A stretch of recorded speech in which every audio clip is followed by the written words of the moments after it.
Uncle Jobs කීයක් කරනවද? ඒ කිව්වේ ජොබ් එකකට වඩා කරනවනේ.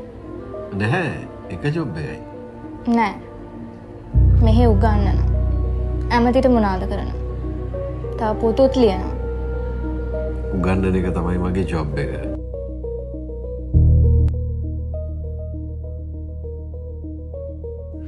වෙදකම සමාජ සේවය සංගීතය සිනමාව බලන්ට එකට එක සම්බන්ධ වෙනවද කියලා එහෙම සම්බන්ධ කරන අපූර්ව චරිතයක් ඇමරිකා එක්සත් ජනපදයේ ජීවත් වෙන විශේෂඥ වෛද්‍ය ලක්ෂ්මන් මාකඳුරු මහත්මයා අලුත්ම ප්‍රවේශයේ සිනමාව. ඔව්. අලුත්ම වෙච්ච තමයි මලකේ දුවේ නුඹ.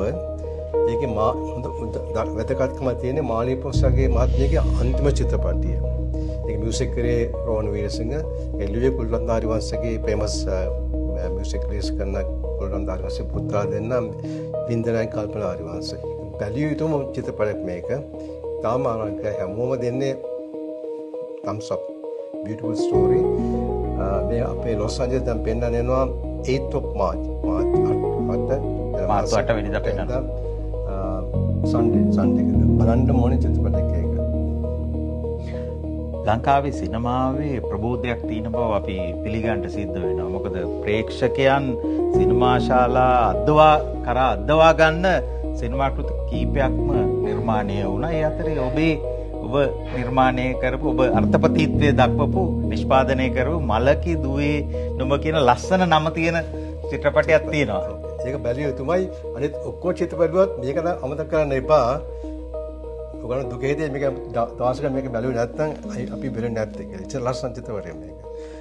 ඒ කියන්නේ බැලුවේ නැතොත් දුක හිතෙනවා, බැලුවහමත් දුක හිතෙනවද මේක? ඔව්.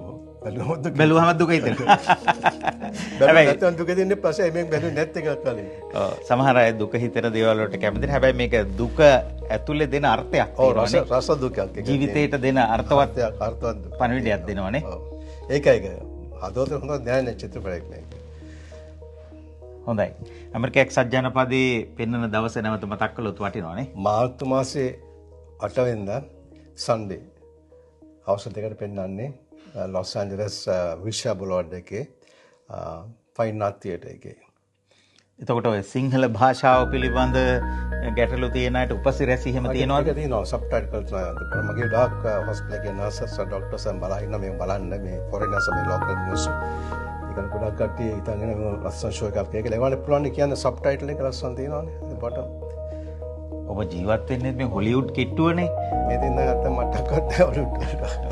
ඔබ වැනි අය මැදිහත් වෙලා අපේ සිනමාව ලෝකයට අරන් යන්න මාර්ගයක් හදන්න පුළුවන් නම් වටිනවා.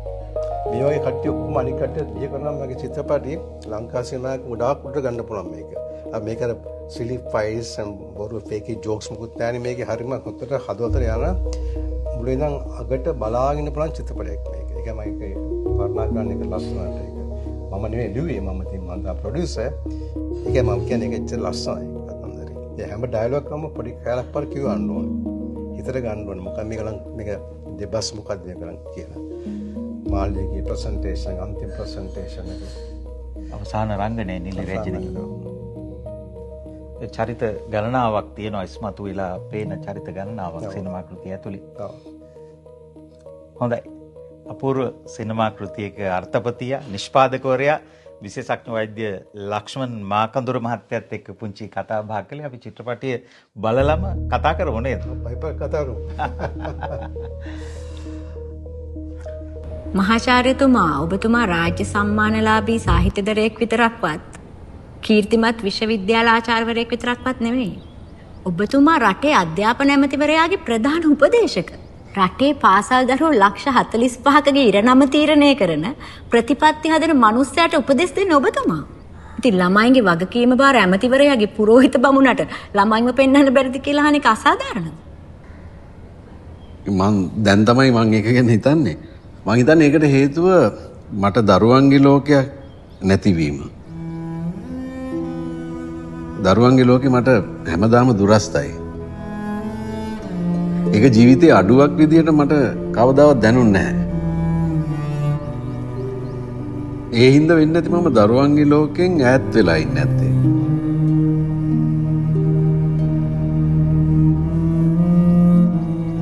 මගේ පොඩි කාලේ ගත්තත් මට එහෙම මතක් කර කර සතුටු වෙන්න තරම් මිහිරි මතක නැහැ.